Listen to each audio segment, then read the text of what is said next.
What's something only kids who grew up poor would understand? We lived in this small house on the edge of town. Not terrible, but definitely not nice. The wallpaper peeled in the corners, our carpet had this permanent musty smell no matter how much my mom cleaned, and everything we owned came from yard sales or was handed down from relatives. My mom worked 2 jobs at that point, and my dad had been laid off from the factory about a year before. He was picking up whatever work he could find, but money was tight, like counting pennies for milk tight, eating the same pot of beans for a week tight. My best friend Haley lived across town in one of those new developments with matching houses and actual sidewalks. Her parents both had office jobs with benefits, and they had this system where they could order takeout on an app and have it waiting when they got home. That was like magic to me. One Friday, Haley invited me for a sleepover, and I was beyond excited. Her house had central air conditioning. We had one window unit that only worked if you hit it just right, and an actual game room with a TV just for playing games. The morning of the sleepover, my mom sat me down for the talk. Not that talk, but the one poor kids know all too well. She explained that I shouldn't ask for extra food, that I should wait to be offered things, and that I shouldn't mention certain things about our house. She slipped a $5 bill into my pocket, just in case, and hugged me extra tight. That $5 felt like a fortune and a burden all at once. I knew it was probably grocery money for the next day, and I was terrified of spending it. When I got to Haley's house, everything was exactly how I imagined. They had matching furniture that wasn't broken anywhere. Their fridge had an ice maker in the door, like magic ice whenever you wanted it,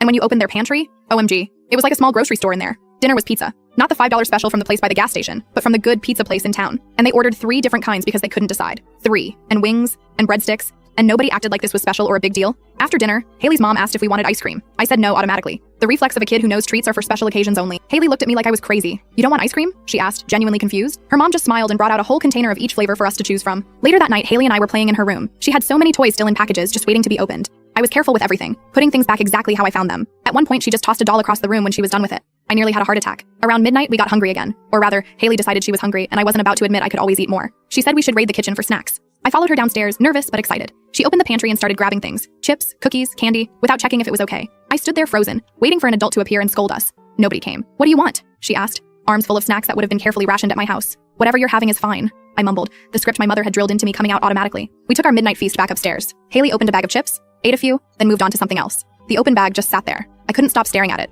At home, you never left food open like that. You sealed it carefully, sometimes with clothespins because we didn't have those fancy chip clips. Food wasn't something you just abandoned half-eaten. The next morning, Haley's dad made pancakes. Not from the mix, but from scratch. And there was real maple syrup, not the corn syrup stuff in the bottle shaped like a woman. He kept asking if I wanted more. And I kept saying no, even though I did. Because that's what you do when you're a guest and you're poor. You don't impose. When my mom came to pick me up, Haley's mom sent me home with leftover pizza in a real glass container. "Just return it whenever," she said casually. That container was nicer than anything we owned. In the car, my mom asked if I had fun. I nodded, but I felt weird. Like I'd visited another planet where everything was easier and nobody worried about the things we worried about daily. "Did you use your emergency money?" Mom asked quietly, and I handed her back the $5, still folded exactly as she'd given it to me. The relief on her face made my chest hurt. A week later, Haley came to my house. I was terrified. We spent days cleaning, rearranging furniture to hide the worst parts, and my mom made our cheapest meal, spaghetti with watered-down sauce, look fancy with parsley from our sad little garden. Halfway through the evening, we lost power. This happened a lot in our neighborhood, but I was mortified. My mom calmly lit candles and told a story about how this was like camping, making it seem fun instead of what it really was. Another bill paid late.